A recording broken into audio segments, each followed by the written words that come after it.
একটা এখানে উঠতে পারলে আমরা একটা ফিক্স টাইমে আমি পৌঁছাতে পারতেছি, এটা নিশ্চয়তা। মানে আমি যদি ঢুকতে পারি তাহলে আমার হয়তো কারো 15 মিনিট, কারো 10 মিনিট, কারো 20 মিনিটে বাসায় পৌঁছে যাওয়া যায়। মেট্রো রেলে ভিড় যাই থাকুক, কিন্তু টিকিটের ভিড়টা, টিকিটের এখানেই ভিড়টা, কিন্তু মেট্রো রেলে অরিজিনালি কোনো ভিড় নেই।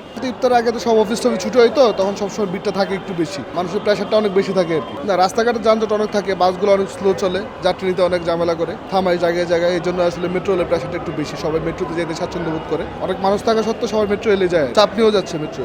মেট্রো রেল একটা নির্দিষ্ট সময়ের মধ্যে যেতে পারা যায়, কিন্তু মেট্রো রেলের একটা সমস্যা হলো আপনার টিকিট কাটতে আপনি ইন্ডিয়াতে এত সময় লাগে না, আমাদের দেশে যে সময়টুকু লাগে, এটা আমার কাছে মনে হয় এটার একটা পরিবর্তন আনা দরকার।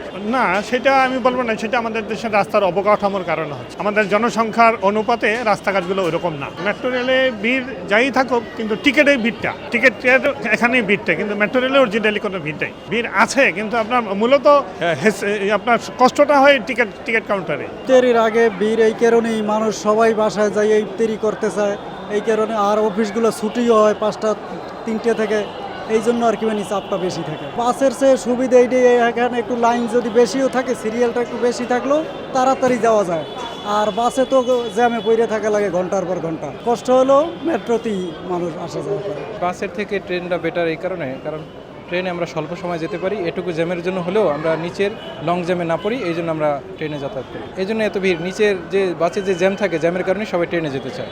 একনল হ্যান্ড ওয়াশ 100% প্যারাবেন ফ্রি, তাই নিরাপদ হাতের জন্য আস্থা রাখুন একনলে। এক্ষেত্রে মেট্রোতে মানুষ বাধ্য হয়ে মেট্রোতে চড়ছে, কারণ উপায় নেই। তাছাড়া ইফতারির ক্ষেত্রে ইফতারি ছুটে যাওয়ার সম্ভাবনা আছে, কিন্তু মেট্রোতে আমরা যদি যত সময় যেতে পারবো, যার কারণে আমাদের ইফতারিটা হতে পারে।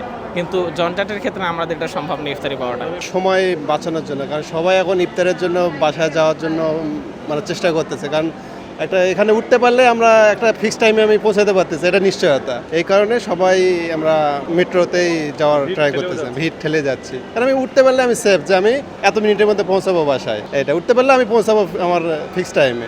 কিন্তু আমি বাসে সেটা হবে না, আমার এখানে প্রচুর জ্যাম, জায়গায় জায়গায় সে দাঁড়াবে, হ্যাঁ, আমার এখানে ঠিক ঠিকানা যে সে কখন পৌঁছাবে, এটা কোনো নির্দিষ্ট কোনো ওনার টাইম টেবল নাই।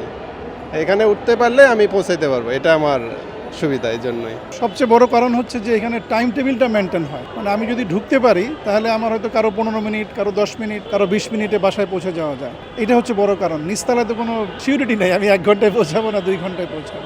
প্রচুর ভিড়। এমন হয় যে আমি হয়তো 1টা গাড়ি বা 2টা গাড়ি 3টা গাড়ি ফেলও হয়, আমার প্রায় দিনই আমার এরকম হচ্ছে। তো ওদের এই মেট্রো রেলের কর্তৃপক্ষের উচিত একটু টাইমটা কমিয়ে দিয়ে ট্রেনটা একটু বাড়িয়ে দেওয়া এই ইফতারির টাইমটাতে, অবশ্যই। কারণ টাইম টেবিলটা মেনটেন করা যাচ্ছে, সময়টাকে আপনার খুব একদম 100%, মানে উঠতে পারলেই নিশ্চিত। আর এখানে দাঁড়িয়ে যাওয়াটা কোনো মুখ্য নয়, কিন্তু মানে যেভাবেই হোক, হয়তো কারো 10 মিনিট, কারো 15 মিনিট, কারো 20 মিনিট, সর্বোচ্চ হয়তো 25 মিনিট লাগছে এখান থেকে উত্তরা পর্যন্ত গেলে। তো যার জন্য বেস্ট, সময়টা খুব পারফেক্ট হচ্ছে, একেবারে ভিড় ঠেলে যাওয়া, সেই জন্য।